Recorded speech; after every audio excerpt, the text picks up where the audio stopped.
Aloha and good afternoon. Thank you for joining us here on This Is Now on this Aloha Friday. Yeah, new at noon, a bill that bans guns from sensitive places across Oahu is now law. Honolulu Mayor Rick Blangiardi signed the measure this morning, and it goes into effect May 1st. That means even with a permit, firearms will not be allowed in places like schools, hospitals, large gatherings, businesses that serve alcohol, concert venues, parks, and on public transportation. Now, this move is an answer to last year's Supreme Court ruling that forced Hawaii to loosen its gun restrictions. Police departments across the state have been forced to issue more concealed carry permits, and Mayor Blangiardi said today is a day they've been waiting for with great anticipation. I'll be the first to admit that I know for a fact there's concealed carry that goes on today. What we wanted to do is put this out in a place we're saying if in fact you are doing that in a place where you cannot do that, there's now a consequence. We don't expect people to be going through body shakedowns. That doesn't go on now. But what happens is in a place where no guns are allowed, and if in fact it's discovered that way and HPD is called, they have clear action. For anyone who would like to allow firearms on the property, we'll have these signs here saying guns allowed. Again, very clear for the community to see. Now, there will also be signage available for places where guns are not allowed. Businesses can download and print the signs, or they can be picked up at satellite city halls. Now, a violation of the new law would be a misdemeanor. We have a full list of those sensitive places posted on our website right now, hawaiinewsnow.com. Now turning to our other top story, a Manhattan grand jury's indictment of former President Trump is expected to be unsealed on Tuesday. New York City is beefing up security ahead of Trump's arraignment. Bradley Blackburn has the latest from outside the courthouse in Manhattan.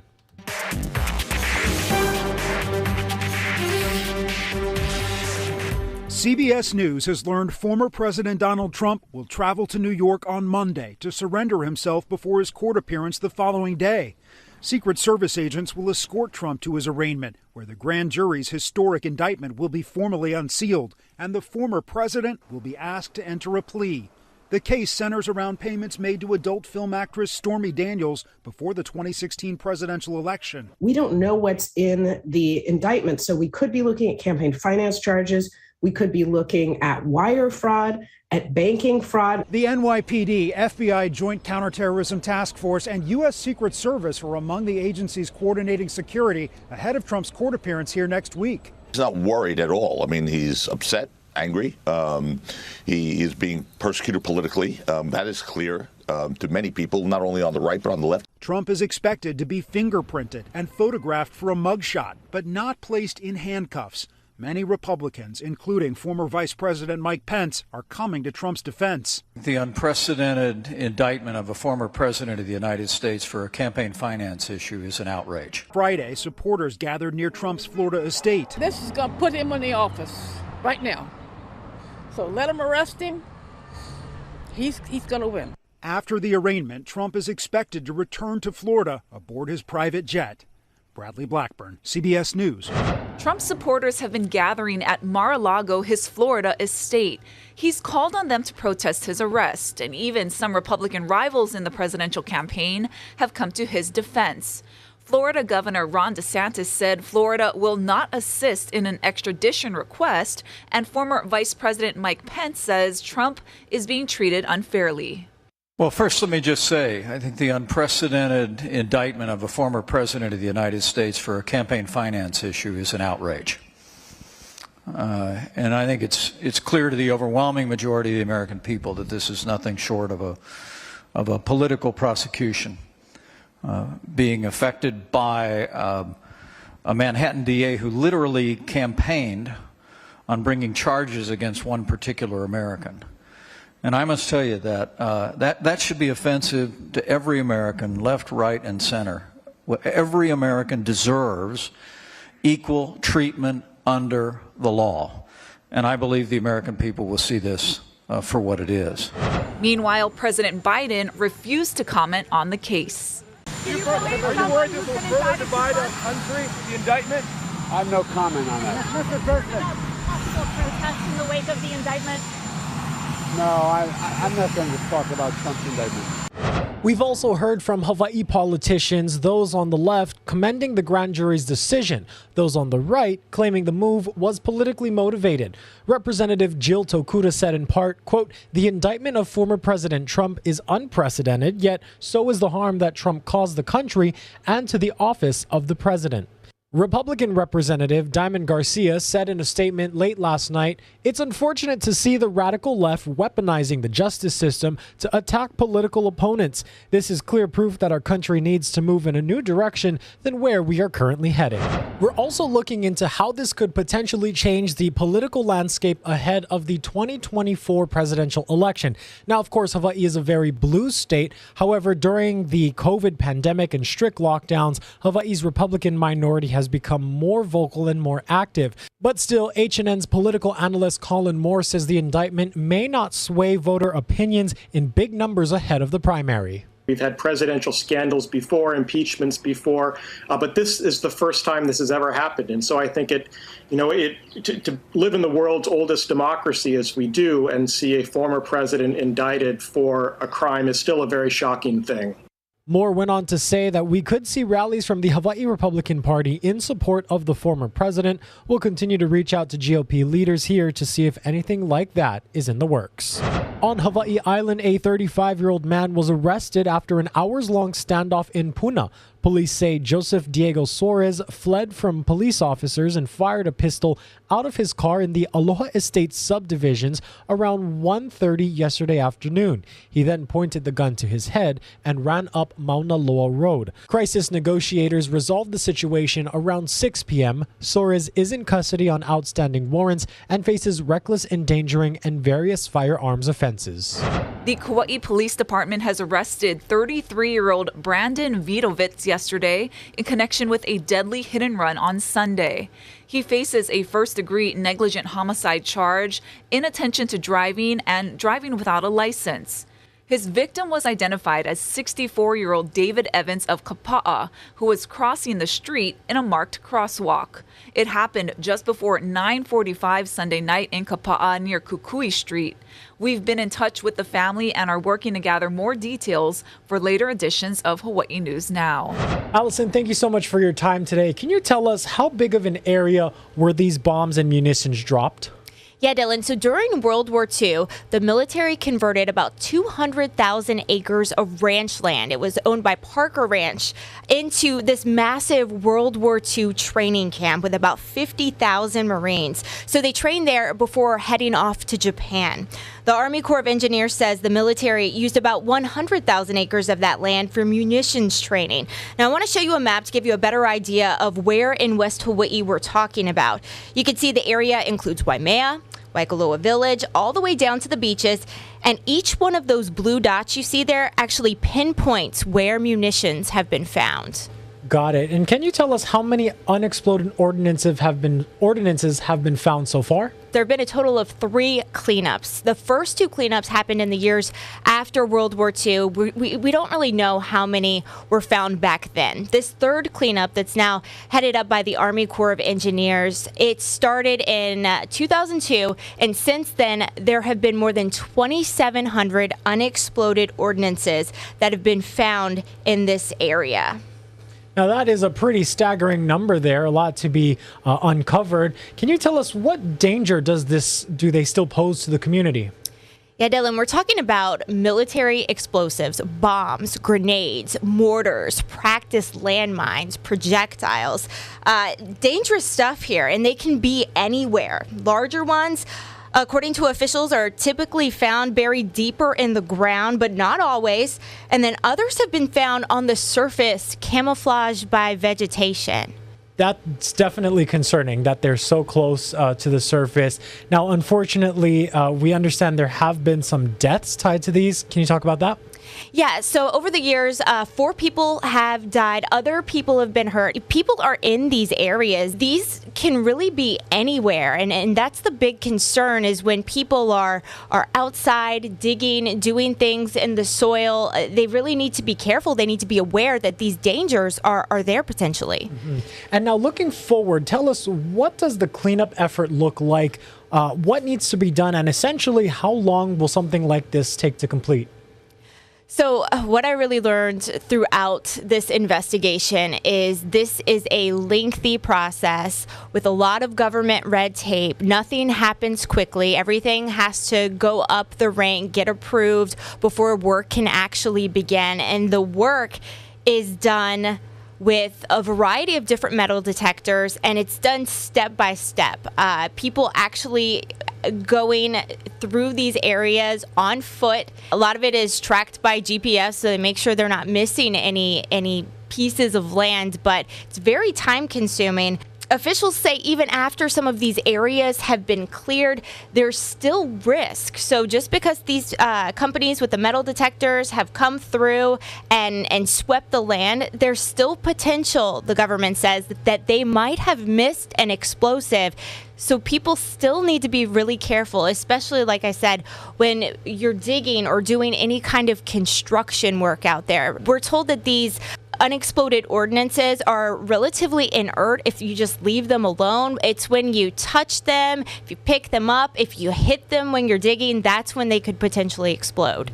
So a long-term cleanup process is what we're looking at here, right? Well, we've already been going 20 years, and there were 2 cleanups before that. The Army Corps of Engineers says that they estimate the life cycle for this project is another 30 years. So that puts us at around 2053, but the Department of Health is kind of skeptical whether it can all be done by then. Right now, we're less than, out of the entire 100,000 acres, less than 1% is considered at response complete, and we've been going 20 years already. Wow, that's incredible. Last question for you. What are officials saying if someone in the community comes across an unexploded ordnance? So a big part of the Army Corps of Engineers mission is the 3 R's, and that is recognize what's found is a potential hazard, don't pick it up, retreat away, and then report it immediately by calling 911. Allison Blair with an in-depth investigation into these hidden hazards. Thanks so much for joining us here on This Is Now. It's great to be with you. A residential road in Eva Beach is so wide, smooth, and flat that it defies the 25-mile-per-hour speed limit. And this week, it just started getting a lot more traffic. Ben Gutierrez has more. Residents here along Keone'ula Boulevard say they've seen an increase in traffic as more residences are built and more businesses come into the neighborhood. The intersection of Keone'ula and Kamakana Street is where a woman flipped her vehicle Wednesday night before she was arrested for DUI. Residents say she was going more than 70 miles per hour and barely missed a woman walking her dogs. We were at home last night having dinner when we heard the crash outdoors. Yeah, the big squeal and the crash. Residents say the driver had been drinking at a new restaurant at Waikai called The Lineup. In a statement, the general manager acknowledged that she was a patron, but said like other restaurant establishments, it encourages individuals to drink responsibly and plan alternate transportation. The day after the crash, this new speed sign went up, and we saw a higher police presence. The area's state representative says Waikai has been welcomed by the community. We're also looking for new business, new venues, new areas to take our keikis and families to enjoy good family time, besides just the parks and the beach.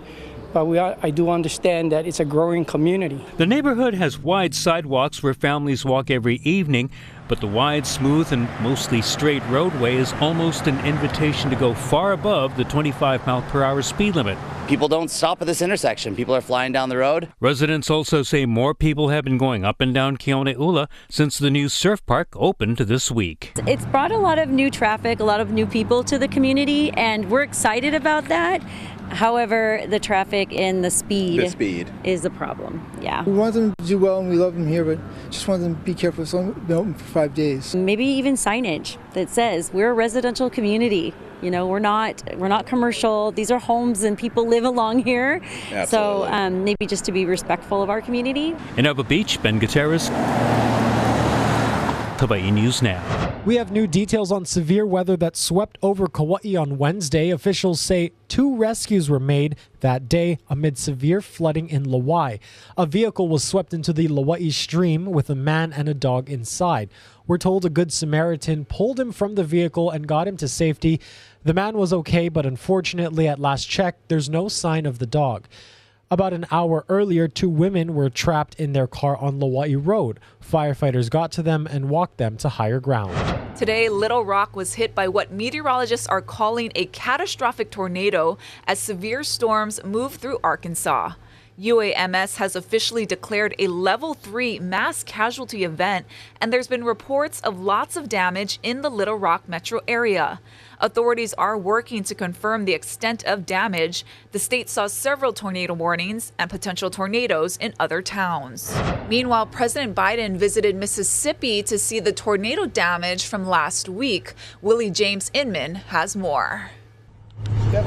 The destruction in Rolling Fork, Mississippi is immense. Homes reduced to piles of rubble, cars flipped over, trees and electrical wires down. President Biden toured tornado devastation in Mississippi and was awed by the widespread damage. Tough stuff. And the thing that really is always amazed me in all the tornadoes I've been to of late is that you have one house standing, one house from here to the wall, totally destroyed.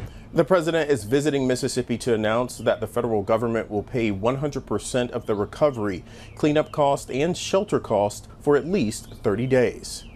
And if you don't have insurance or you're underinsured, FEMA can help you get started by funding your home repairs, replacing some lost and damaged property like cars and refrigerators. The visit comes as even more storms are preparing to roll in. Forecast like now we're talking about earlier seems to be getting worse for later today, not better. The National Weather Service says more tornadoes are likely in Mississippi and neighboring states. Willie James Inman, CBS News, the White House. And let's also give you guys a live look. This is a different live shot that we have here. This is from a live feed from one of our affiliates in Iowa. These storm chasers right now are actively broadcasting with their local station, and they have been keeping an eye on this camera for the last 40 minutes or so, and they've been watching some concerning conditions in their neighborhood. Again, this is a look at a town in Iowa. They've been closely monitoring some circulation in the clouds and are really keeping an eye on everything there. They are on the edge of their toes as a tornado warning is up there and other communities that are being hard hit. So for now, we're going to turn to our local weather. Here's your island forecast.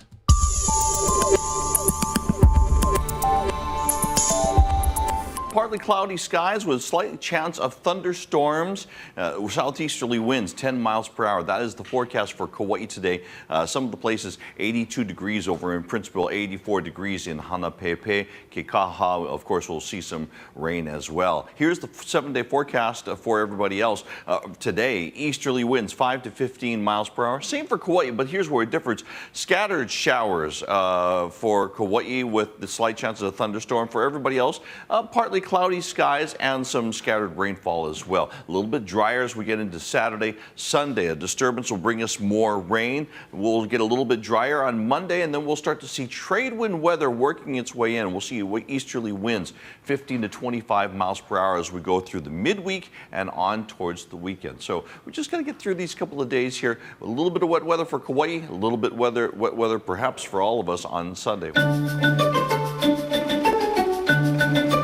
The CDC has issued a Salmonella outbreak warning linked to flour. Investigators are working to identify which brands are included. As of now, a dozen people have been sickened across 11 states. 3 of them had to be hospitalized. The CDC warns that any unbaked flour can have germs in it, like salmonella. It says you should not eat raw dough or batter, and that even a small amount can make you sick. It's even warning against homemade Play-Doh using raw flour. Signs of salmonella illness include high fever, diarrhea, vomiting, and dehydration. Well, Friday marks the International Transgender Day of Visibility. It's used to celebrate the successes of transgender and gender non-conforming individuals. President Biden is using the day to blast acts of violence and discrimination against Americans who identify as a part of the trans and non-binary community. The president zeroed in on the growing number of Republican-led bills targeting trans youth. According to data compiled by the American Civil Liberties Union, at least 385 bills targeting LGBTQ rights and queer life have been introduced around the country. The proposed bills cover a wide range of policies, including some that seek to restrict transgender people from competing on sports teams or using bathrooms that align with their gender identity. Biden became the first U.S. president to issue a presidential proclamation marking International Trans Day of Visibility. He also said efforts to restrict trans rights in Florida as, quote, close to sinful. Now, here in Hawaii, 2 rallies are taking place, one at the state capitol and another on Kauai.